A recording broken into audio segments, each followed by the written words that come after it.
Je suis née dans une région qui invite au silence. Vous la regardez, vous dites « waouh ».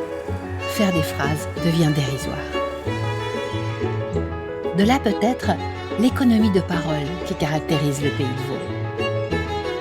Une vertu également entre le Chablais et la Vaud. Mais attention, quand on se tait dans cette région du Léman, c'est qu'on a une idée derrière la tête.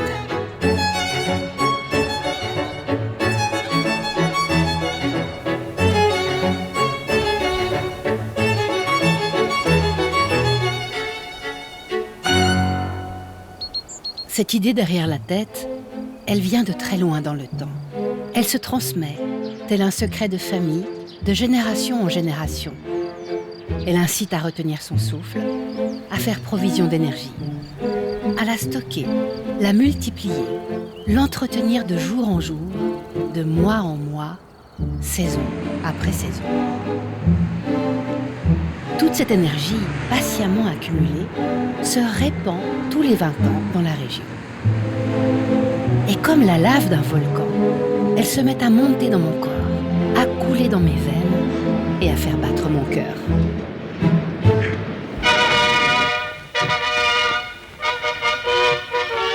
Face au lac, devant 16 000 spectateurs massés dans l'arène géante, le rideau se lève enfin sur le grand spectacle, la fête des vignerons.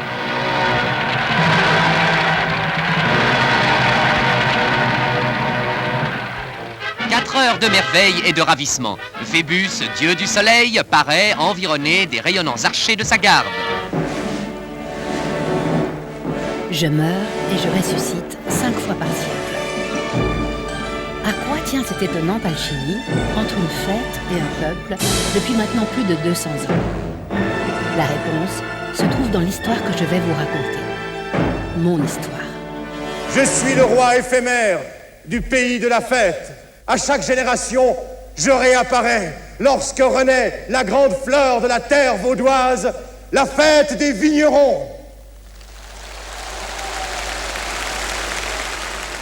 C'est un soulèvement populaire énorme. Il semble que toutes les troupes, tous les acteurs figurants ne forment plus qu'un. On tire tous à la même corde et c'est grandiose quand on rentre dans l'arène. On a le cœur qui bat à 200 à l'heure et il semble qu'on s'envole. Et là, on ressent vraiment cet engouement de tout un peuple pour cette fête des vignerons.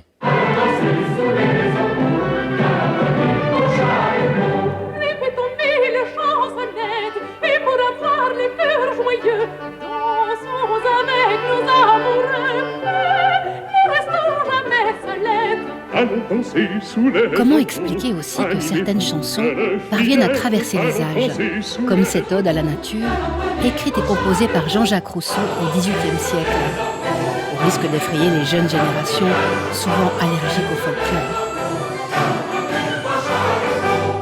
En 1977, j'étais une adolescente. Mes copines s'étaient inscrites pour la fête. Moi, je venais d'ailleurs, de Suisse allemande, donc je ne savais pas trop ce que c'était. Et pour moi, fête des vignerons, ça sonnait vraiment pain et fromage. Donc je ne me suis pas inscrite. C'est vrai que j'en avais une vision qui était biaisée.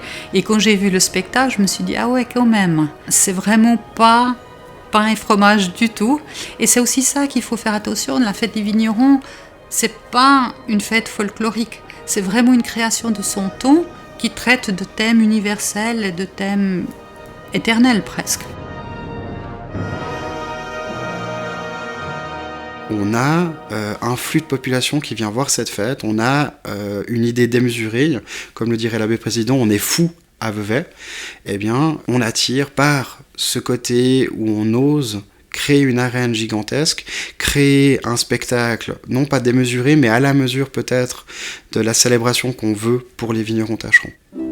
Comment une ville de 20 000 habitants aujourd'hui, en 2019, peut accueillir une arène qui peut contenir l'entier de sa population et absorber près d'1 million de visiteurs. Et ça, c'est pas anodin, ça s'est déjà fait. C'était le cas en 1927, par exemple. L'arène géante contenait 14 000 places pour une population de 12 000 habitants. Il a fallu 6 représentations pour éviter ce qui arrivera par la suite, la frustration du spectateur sans billet. Et les gens de la région seraient malheureux si on ne peut pas voir la fête des vignerons.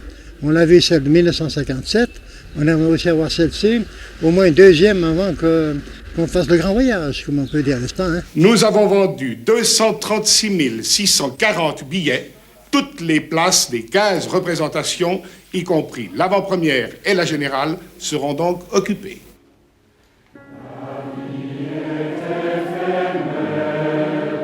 En 2019, les billets s'achètent en ligne sur Internet. L'époque a changé, même si le grand chœur doit toujours se réunir pour répéter et se mettre au diapason.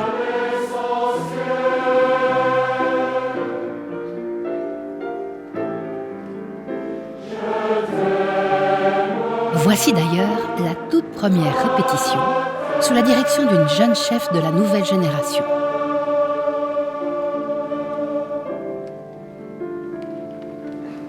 Je vous mentirais si je vous disais qu'il n'y avait pas eu un peu d'appréhension au départ. Se retrouver pour la première fois face à un groupe si important, d'habitude je dirige des groupes plus petits, et de se dire, ben voilà, ça va devenir concret aujourd'hui pour la première fois. On va entendre le son de cette musique produit non pas par des maquettes musicales, mais par des vrais gens, des gens qui travaillent ces partitions depuis plusieurs mois. Et ça a été un immense bonheur. D'entendre ça, c'était un cadeau.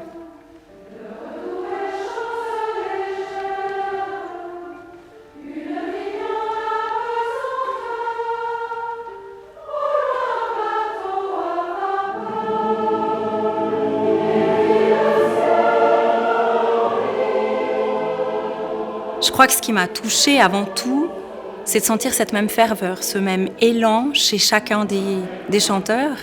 C'est comme une sorte de force qui arrive comme ça, qui vous arrive dessus, qui vous prend et vous la canalisez et vous vous dites « Ok, qu'est-ce qu'on va en faire ?» Vous découvrez le matériau avec lequel vous allez travailler. Et oui, c'est un moment, c'est un peu comme une naissance à ce moment-là. Un tour complet avec les bras et hop 2, 3, 4 et hop 6, 7 et on part. 1, 3, 4, 6. Non, monsieur, partez pas avant. Laissez 3 heures, encore une fois. C'est pas gagné.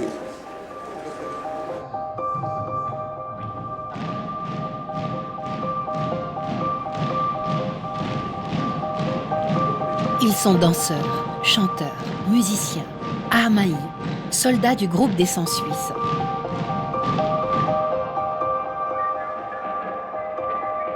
Ceux qu'on appelle les figurants, sans qui je ne serais qu'une momie, un squelette sans chair et sans vie.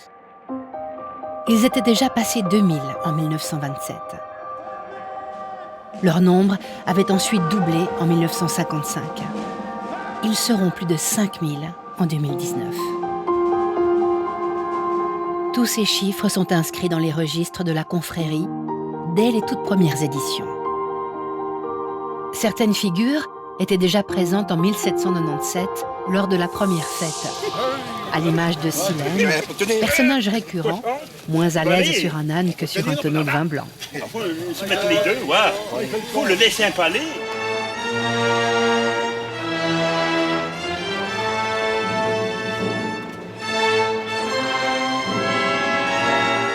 La première fête, 1797, c'est justement parce que c'est là qu'on a procédé pour la première fois à un couronnement des meilleurs vignerons sur la place du marché.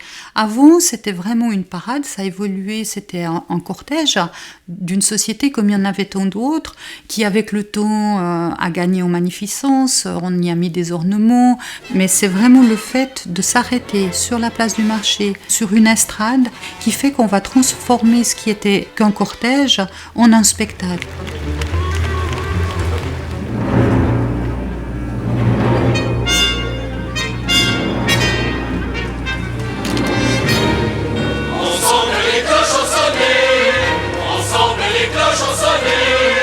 Ce jour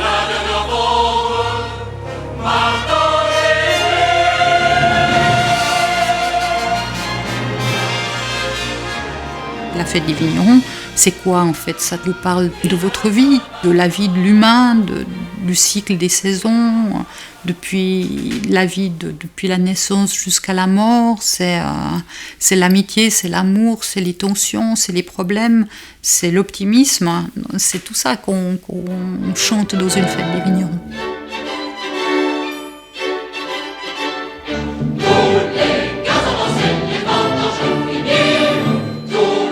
Je suis une soupape de décompression et le reflet des préoccupations de mon époque quand la guerre frappe aux portes du pays ou lorsque les produits chimiques viennent se mêler au sel de la terre.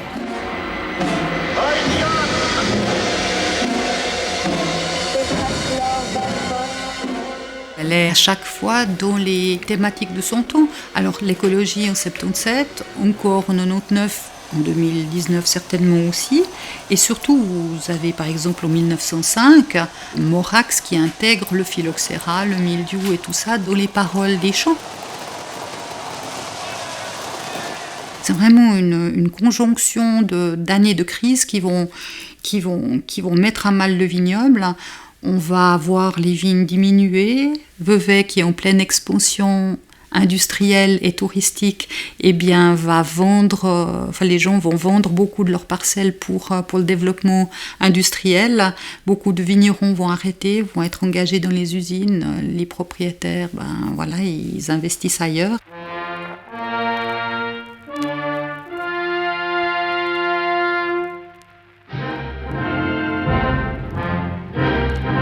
C'est à ce moment-là aussi que vont naître les plus belles fêtes des vignerons. Ça va être 1905, la fête à Doré et Morax.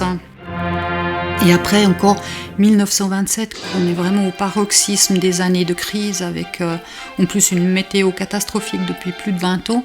Donc c'est vraiment des années difficiles. Et en fait là, la fête des vignerons, elle est un peu comme un espoir dans la nuit. Après, évidemment, il va y avoir 1955, il a fallu attendre que la Deuxième Guerre mondiale s'achève, que l'Europe se relève. L'époque avait complètement changé. Les gens, tout d'un coup, ils avaient la possibilité d'aller au cinéma, il y avait des premiers festivals qui se créaient, les gens avaient la radio à la maison. Il y a les premières télévisions qui commençaient à être installées dans les cafés. Donc tout d'un coup, au sein du conseil de la confrérie, on s'est dit, mais est-ce que ça vaut encore la peine d'investir des millions pour faire une fête des vignerons? Est-ce que les gens vont se déplacer? Et là, en fait, ils vont faire le choix de l'ouvrir à l'international. Ça va donner la première fête qui était un peu comme Hollywood sur les mots.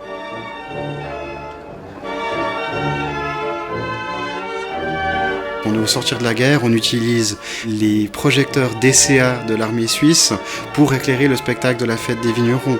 On construit une arène qui a une structure métallique, recouverte de bois, on invite des étoiles de l'Opéra de Paris, on est dans quelque chose de cosmopolite. Il ne faut pas oublier qu'en même temps, à la Cinecittà ou à Hollywood, on est en train de tourner des péplums.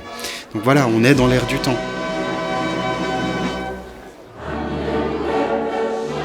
C'était en 1955. Il y avait un artiste de l'Opéra de Paris qui dansait. Et quand les vaches sont rentrées, tout le monde applaudissait, tapait avec des pieds sur les estrades. Et il a dit « Drôle de pays où les vaches ont plus de succès qu'un artiste ». Je ne suis pas aveugle et j'ai bien vu que certains spectateurs dans le public de 1955 m'ont trouvé un peu mégalomane. Les Vaudois se méfient des grandes fresques. Il était temps à leurs yeux que je retrouve un brin d'humilité et que je remette les pieds sur terre. Tu peux y aller. Le matin de Noël, j'ai entendu le chant du vent. Le vent disait le plus beau. En 77, et ça c'est très joli, on revient aux racines chrétiennes de la fête avec le texte d'Henri Deblu et la mise en scène de Charles Potello. Ce qui est fou à cette époque-là aussi, c'est qu'on revient à quelque chose de très simple. On est dans une époque où on cherche davantage la simplicité, même si on a l'explosion du disco, même si on a l'explosion des hippies, enfin voilà, on est dans ces milieux-là, mais on cherche nos racines. Mais ça va de pair avec les mouvances de l'époque. Loin du bruit de la fête, C'est vrai que chaque époque marque une fête des vignerons, même celle de 1999. On est là dans un contexte où Vevey est en crise, avec Rinceau et Ormont, les ateliers mécaniques, les imprimeries qui avaient fermé. On était alors à presque 13% de chômage à Vevey. Donc la fête des vignerons, tout d'un coup, outre le fait que ça donne du travail aux entreprises, on a senti un vent d'optimisme se lever à Vevey avec la fête des vignerons de 1999 à partir de 1995-96.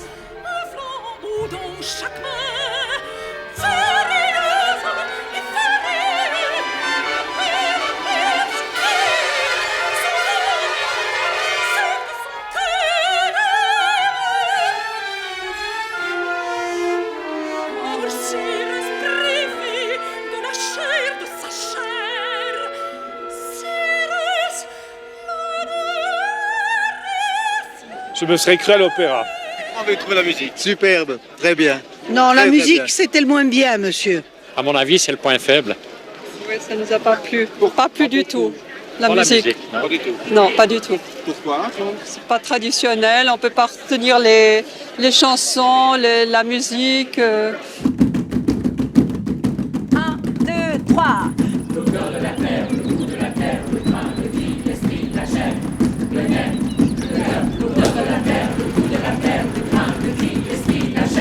Les premiers échos du spectacle 2019 parlent de féerie visuelle et d'une musique plus facile à apprivoiser qu'en 1999.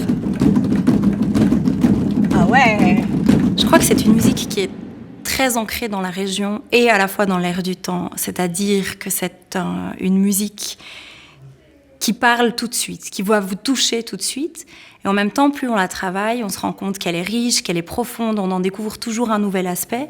Surtout, c'est une musique qui est vivante, parce qu'elle est composée par des gens d'ici, des gens d'aujourd'hui, avec lesquels on interagit, qui nous permettent d'en découvrir des aspects subtils qu'on n'avait pas vus. Et finalement, c'est cette collaboration et ce travail ensemble aussi qui est génial. 1, 2, 3, face à face. Efficace, la pliée en deux. Bon mangeur, ciné jaune, sécateur. En 2019, on va s'interroger aussi sur des nouveautés. L'introduction de nouvelles techniques dans la vigne.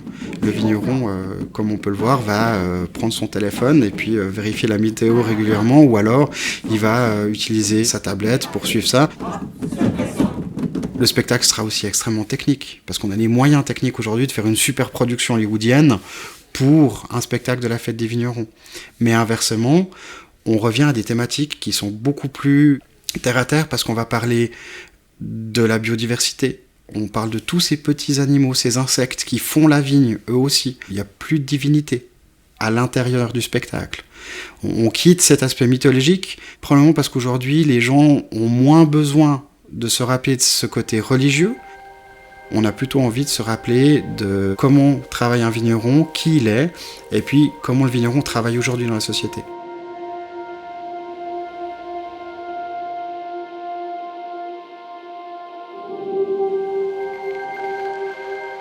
À l'origine, je suis une couronne posée sur la tête d'un ouvrier.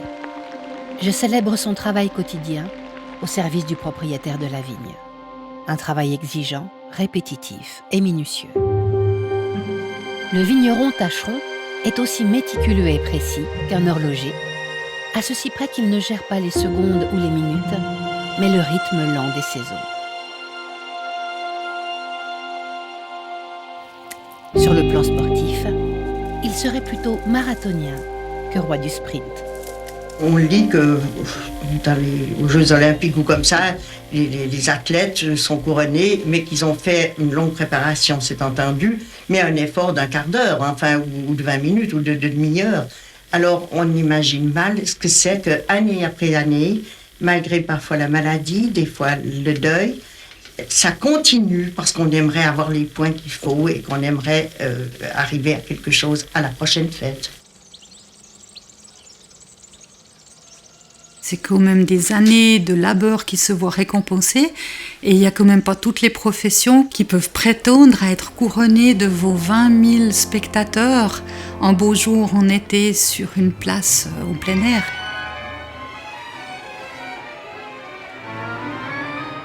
début du spectacle inaugural, les milliers de figurants s'immobilisent, tandis que marchant devant ces deux conseils, l'abbé président s'avance solennellement sur l'estrade et proclame dans un grand silence les noms des vignerons dont le travail des 10 dernières années a été jugé digne d'être couronné.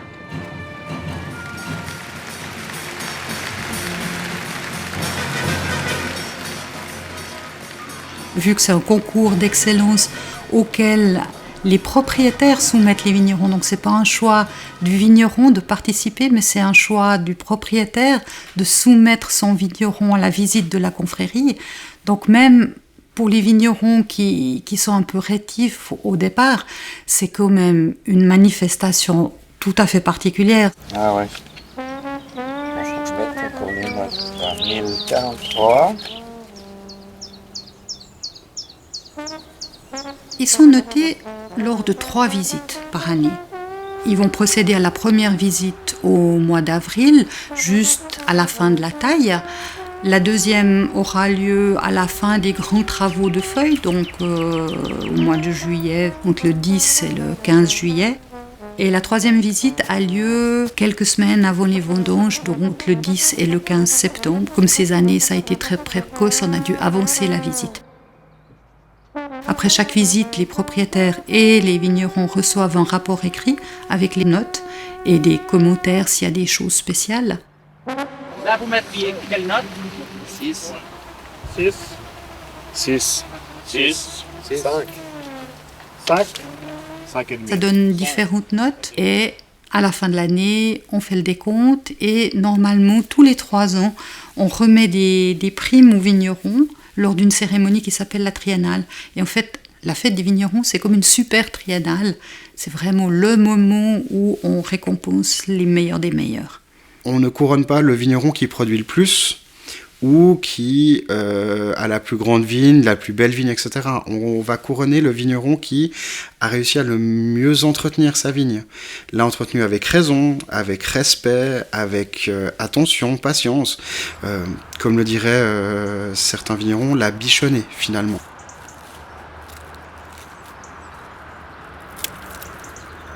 Sur les terres de la cure d'Atalance, Jean-Marc et Raymond Favet, tous deux sélectionnés pour la cérémonie du couronnement le 18 juillet. Mais moi, je dois dire, j'ai un petit peu de peine à laisser toujours ce petit courson de trop, là, pour tailler plus près. Question de plus de taille. Ouais. Et puis, j'ai vu qu'on taille quand même toujours propre comme on taille depuis très nombreuses années. Le fils était banquier avant sa reconversion dans le travail de la vigne.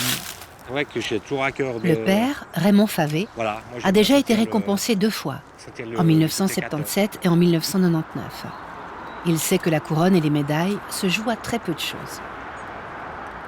Pour arriver dans les champions, il faut faire plutôt un 5,5, 6. Hein.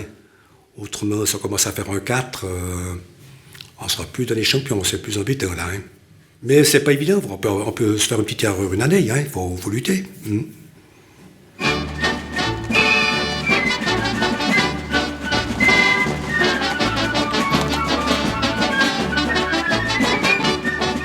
Personne dans l'assistance, personne parmi les vignerons tâcherons ne sait qui va être couronné, même pas ceux qui sont concernés, et c'est au dernier moment qu'ils l'apprennent. Donc il y a une commission d'échantillonnage, comme nous l'appelons à la confrérie des vignerons, qui procède au classement selon les notes. Donc maintenant, on a tout préparé, ce sont des numéros qui permettent de les identifier. Donc je pense qu'au sein de la confrérie, ils doivent être 4 à connaître les numéros et même pas les noms des meilleurs vignerons.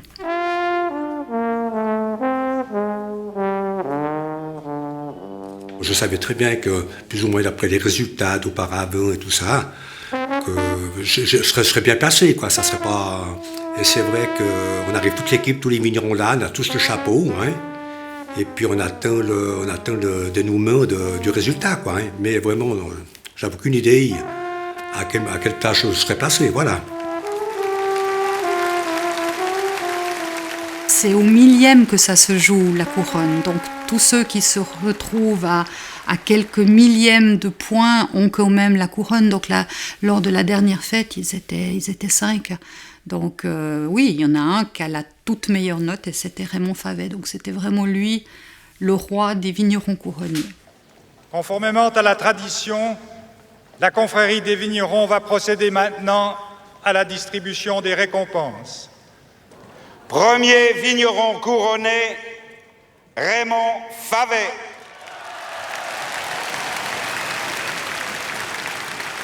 Et tout d'un coup, ils ont appelé le premier couronné. Moi, j'ai pensé que j'étais le 5e. Ça m'est toujours resté. Je ne peux pas oublier. Je me suis dit, ben, c'est déjà bien, je suis le 5e couronné, mais je ne suis pas le premier. Alors, je suis parti tout seul avec mon chapeau là, à travers la place. Hein. Mais j'ai dit, je suis 5e dans ma tête. Et j'étais le premier.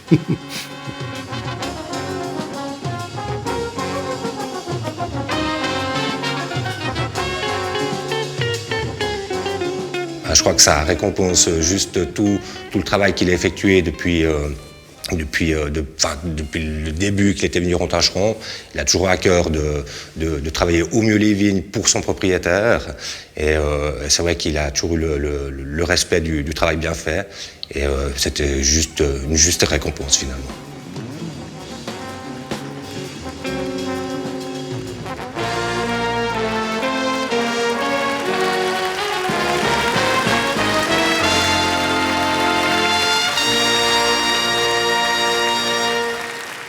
Maintenant, on les honore tous, parce que on va réunir tous ces ouvriers pour les célébrer. On ne va pas célébrer seulement Raymond Favet, qui était roi de la fête en 1999, on va célébrer l'entier des vignerons tâcherons. Et parmi ces vignerons tâcherons, on va avoir des vignerons de famille de Lavaux, comme des ouvriers viticoles, des tâcherons qui viennent de manière saisonnière en Suisse, mais qui viennent des Balkans, d'Italie ou d'ailleurs. En fait, je suis une miraculée. Et je n'existerais peut-être pas en tant que fête des vignerons si les hommes qui dirigeaient la confrérie au XVIIIe siècle n'avaient pas changé leur fusil d'épaule. Car s'ils sont fiers aujourd'hui d'honorer leurs meilleurs vignerons tâcherons, ils n'ont pas toujours fait preuve d'autant de générosité et d'ouverture d'esprit. Au Moyen-Âge et au début de l'époque moderne, donc au XV-XVIe siècle, on a toujours cette vieille idée que pour faire travailler quelqu'un du mieux possible, vaut mieux le sanctionner et l'amender. Du coup, la peur d'être sanctionné va le faire travailler. Donc au fait que vous étiez le vigneron qui devant toute l'assemblée, parce que je vous rappelle qu'à cette époque-là, il y avait tout le monde qui allait à l'église. C'est pas comme aujourd'hui où les temples sont vides. Là, il y avait toute la communauté veuvezane rassemblée. Puis que vous étiez celui qui avait mal travaillé, qui était paresseux ou qui avait fait vraiment des défauts de culture majeurs, eh bien, vous étiez pas tant bien. Donc voilà. Avec le siècle des Lumières, la confrérie aussi a évolué. Et ils se sont dit que pour améliorer la culture, il valait mieux mettre en avant ceux qui avaient très bien travaillé, qui pouvaient servir de modèle aux autres, plutôt que de mettre le doigt sur ceux qui avaient mal travaillé. Voilà, j'ai dépassé un peu la limite d'11 mm et demi, ça je le reconnais. Mais alors pourquoi c'est la confrérie qui a édicté ce règlement? Oh, parce qu'il y avait quand même un peu de... Si on peut dire un grand mot de massacrage. Il y en a qui regardent rien, qui coupent, et puis c'est bon, il fallait avoir, que le vigneron ait une base. C'est pourquoi aujourd'hui, tous ces messieurs sont quand même tous propriétaires de vignes. Ils ont avantage aussi à ce que la culture, la taille sont bien faites, et voilà. Tavernel Louis.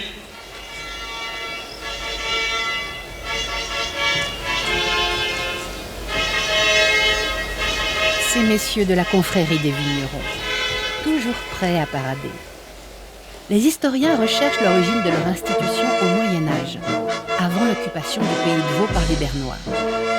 Issus de la bourgeoisie veuvezane, ils ont entre leurs mains les clés du pouvoir et sont les protecteurs de la tradition.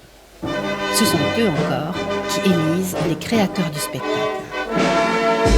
Ceux qui ratifient le choix de la commission et qui sont d'accord de désigner M. Balissa comme musicien pour la prochaine fête des vignerons sont priés de bien vouloir lever la main.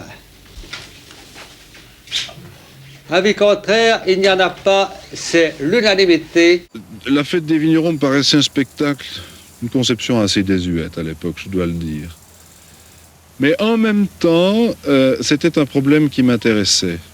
Je crois qu'il faut être cinglé pour se lancer dans une aventure de ce type si on n'a pas une vue de la chose. Bien sûr, si je la ratais, ce serait désastreux. Mais je crois qu'on ne peut pas rater une fête. On est tellement nombreux à y travailler, à vouloir que ça marche. Enfin, quand même. Ouais. On m'a dit de pas dire vacherie, alors je mettais. On sent qu'il a un nouveau projet, tu vois. Ouais. Jean, il va te refaire faire toute la saison comme ça, de l'hiver. Qu'est-ce que t'en penses? C'est toi qui lui as dit que j'avais un mauvais caractère. Oh, oui, mais lui m'a demandé. C'est-à-dire, je l'ai mis en garde. Je lui ai dit que tu avais un caractère explosif, pas un mauvais. Jean Balissa, Henri Deblu, Charles Apotello et Jean Monod. La confrérie avait aussi approché Maurice Béjart pour le spectacle de 1977. Alors ça, c'est des vignes sur lesquelles il ne faudrait pas prendre d'exemple. Les vignes avec des léas, ben si, ça n'est pas encore quelque chose d'admis. De plus en plus, c'est préparé. Et puis, voilà. Le chorégraphe avait réfléchi, hésité, puis renoncé, faute de temps, pour ne pas sacrifier sa propre compagnie. C'est une certaine aventure, n'est-ce pas? Ils pensent qu'ils vivent une aventure. Oui. Alors à ce moment-là, il faudrait presque faire payer un droit d'entrée dans la ville de Velay pendant la tournée, et pas dans les arènes. C'est ça. Ouais. Ça change.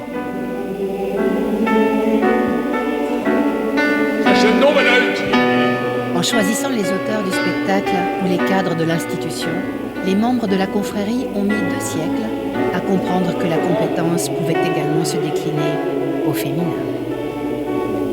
En 1972-73, je ne me rappelle plus très bien, il y a une commission qui avait été nommée pour savoir s'il fallait ouvrir la confrérie des vignerons aux dames. Les commissaires se sont rencontrés, ouvert la séance. Alors, on accepte ces dames, séance close, on n'en a plus parlé pendant 20 ans. Le metteur en scène François Rochet avait en quelque sorte tiré la sonnette d'alarme dans son spectacle de 1999 en déléguant le pouvoir à ses bacchantes, ravies de l'opportunité. J'ai rarement vécu dans une région qui est encore aussi antiféministe qu'ici, même misogyne en partie. C'est-à-dire que là, c'est tout d'un coup elle, quand j'ai dit ça à mes 300 ou 400 bacchantes, c'était assez drôle la réaction, parce que c'était un certain enthousiasme, que j'ai dit, maintenant c'est vous qui avez le droit de cuissage. Et puis, elle malmène les hommes, comme dans les... C'est un acte presque punitif et revanchard.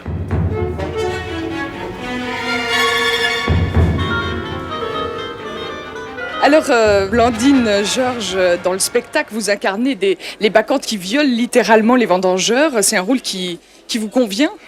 Oh oui, parce qu'on s'y est bien entraîné. C'est un rôle assez agressif, en fait. Donc, pas tellement d'amour tout de suite, mais plutôt de provocation. Et c'est un rôle que vous poursuivez après le spectacle? Je pense pas. C'est surtout pour les conditions de la ville, en fait. Oui, on essaie un tout petit peu de jouer le rôle quand on est en costume. Mais une fois qu'on est séparés, une fois que les personnes sont isolées, je crois que tout le monde redevient dans son rôle personnel habituel. Vous voulez me dire que dans la vie, toutes ces dames qui sont très folles sur scène, elles sont très sages? Ouh, oui.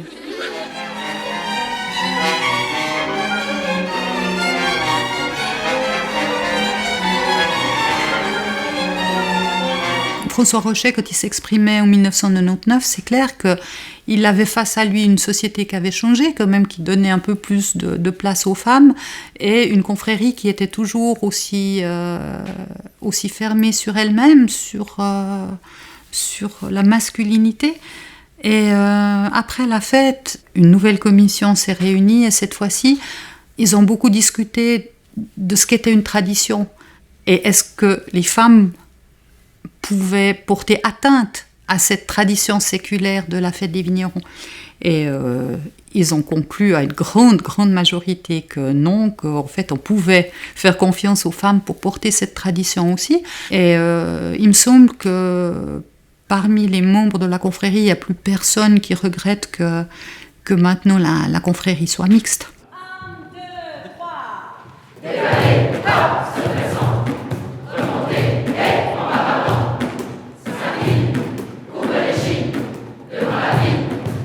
En 2019, la compositrice en chef de la fête s'appelle Maria Bonzani. Et c'est également une femme, Caroline Meyer, qui dirige les 500 chanteurs du Grand Chœur.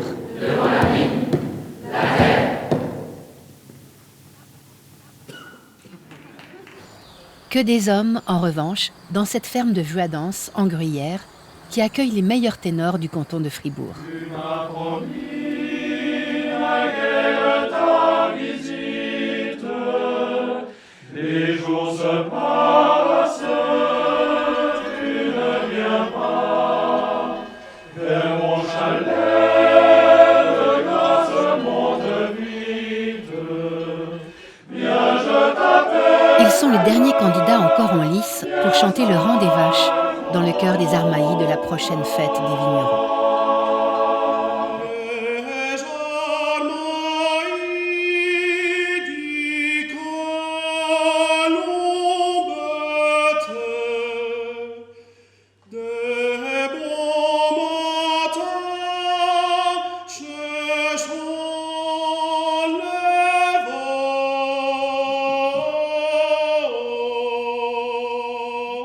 Bien sûr qu'on a pris une grande place. Ça tient à ce chant mythique qu'est le rang des vaches et à cette langue un peu secrète qui est le patois fribourgeois.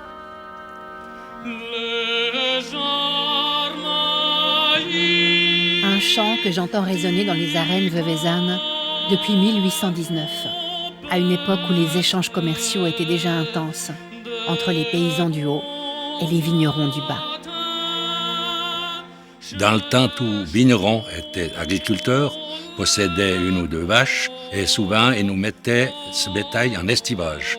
Pour payer l'estivage du bétail, on nous livrait du vin, c'était du troc. Pour le fumier également, c'était vraiment un échange de produits du pays, de la région. Les vignerons nous achetaient aussi souvent du fromage, du gruyère, du vacherin, qui était beaucoup apprécié pour les 9 heures à la vigne. On dit que de Fribourg, on reçoit que la bise et les impôts. Et c'est pour ça que vraiment on est tourné du côté de Vaud.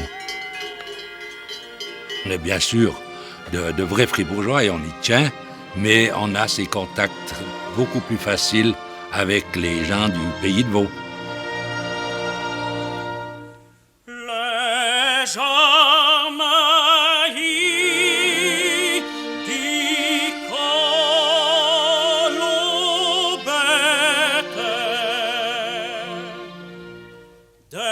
En 1927, mon grand-père, Robert Colliard, était soliste du rang des vaches.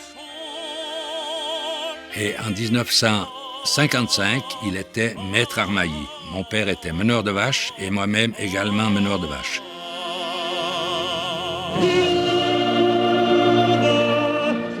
En 1977, mon père était maître armaillis. Monsieur Goyard, c'est votre combienième fête? C'est ma 3e fête des vignerons, comme figurant. C'est la plus belle? Écoutez, je crois que c'est la plus belle, mais les 2 autres étaient belles. Elles sont toujours plus belles, tant les unes que les autres. Les 3 m'ont laissé un souvenir inoubliable et je crois que pour moi, c'est la dernière, mais j'aimerais encore faire la 4e. Mais il ne faudra pas trop y compter. Voilà mon petit-fils, c'est la 4e génération.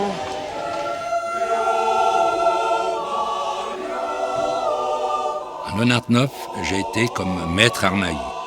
Et là, on avait la 5e génération, puisque j'avais mon petit-fils avec moi.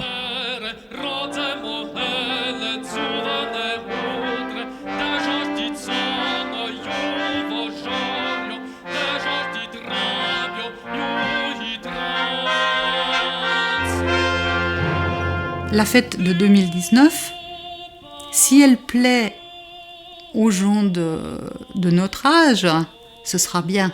Mais ce qu'il faut avant tout, c'est qu'elle plaise aux gens qui ont actuellement entre 12 ans et 25 ans, parce que c'est eux qui vont devoir porter la fête future. Donc c'est pour ça qu'une part de modernité est nécessaire à chaque fois.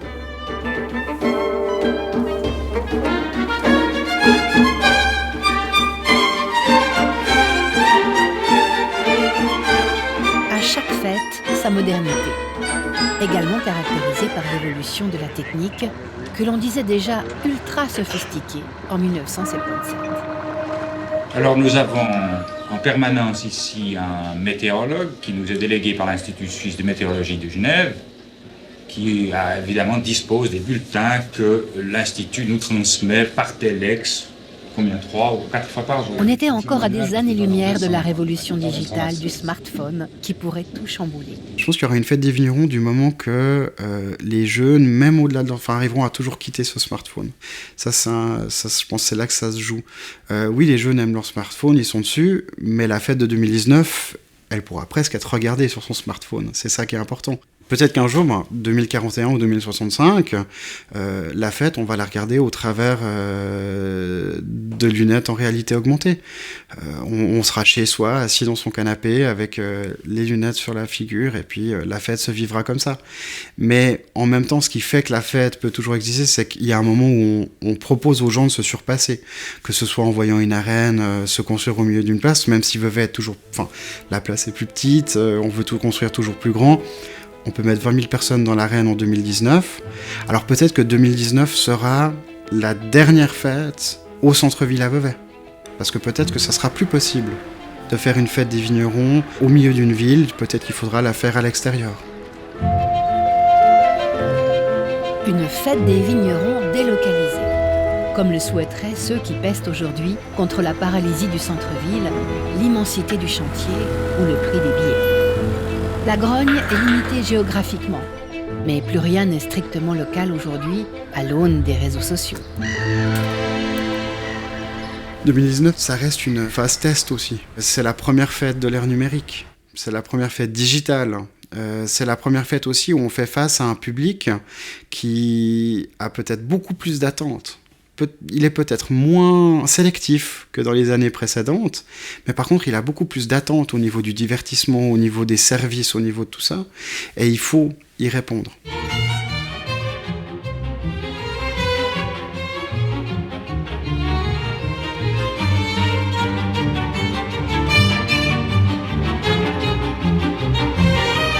Daniele Finzi Pasca, le metteur en scène choisi par la confrérie, a conçu son spectacle comme une courroie de transmission.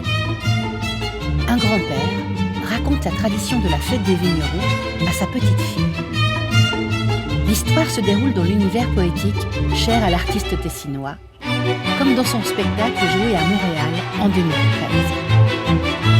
Un petit pasto tout à fait prometteur de ce qui pourrait être dégusté cet été à Vevey, dans l'arène éphémère.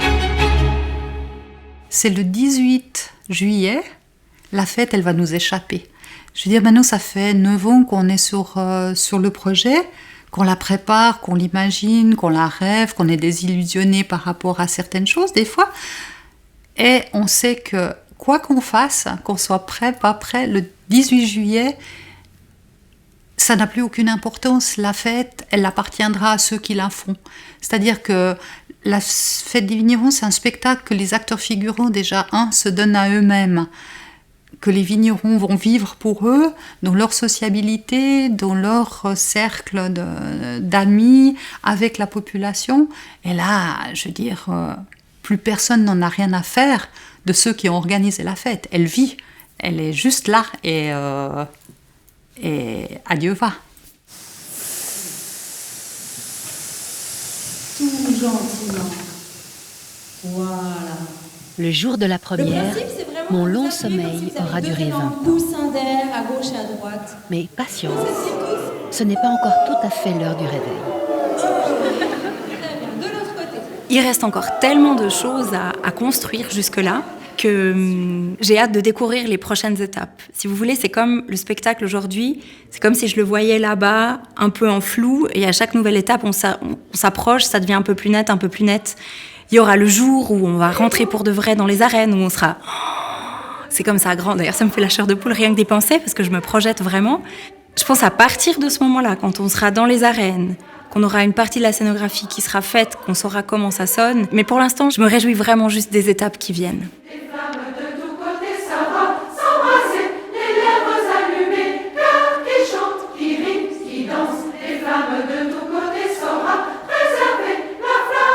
Je pense que c'est un spectacle qui est très ancré dans l'air du temps, qui est le reflet de qui on est aujourd'hui.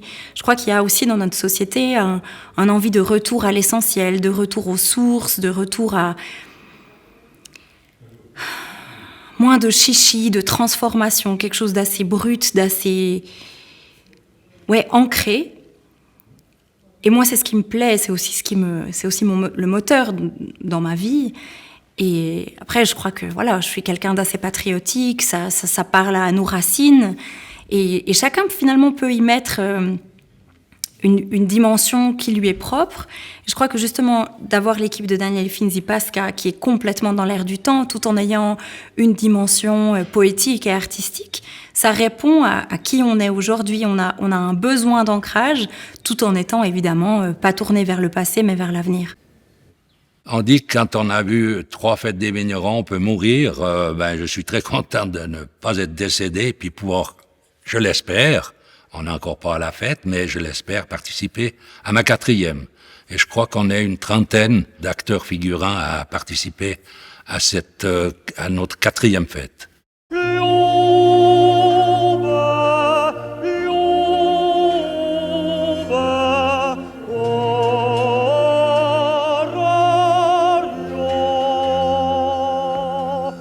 À la veille de la première, les anciens remonteront le fil de leur fête des vignerons d'antan.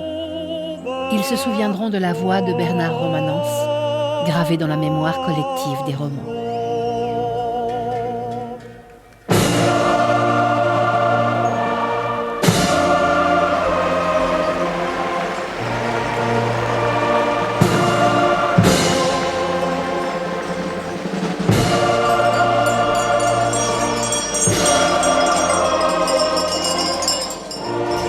Superbe. Les bêtes. Bêtes? Oui. Et pas les hommes? Oh oui, aussi, mais en général les bêtes. Ça vous a plu, Monsieur le Président? J'en suis ravi. Inoubliable, vraiment. Je vous en remercie cordialement. Tant mieux. Conseiller le président de la Confédération, là. Alors, j'ai un honneur énorme de donner la main au président de la Confédération. C'est inoubliable, pour moi aussi, toute la journée.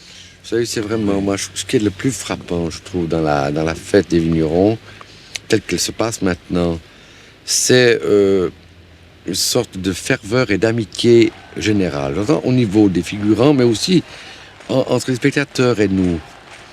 Et alors, je crois que, pour ma part, je suis heureux que ça finisse, parce que c'est le moment où on commence à nommer les choses. Vous comprenez? Les gens commencent à être conscients de l'amitié, on commence à se dire qu'on s'aime. Alors, ça commence à être dangereux, vous voyez?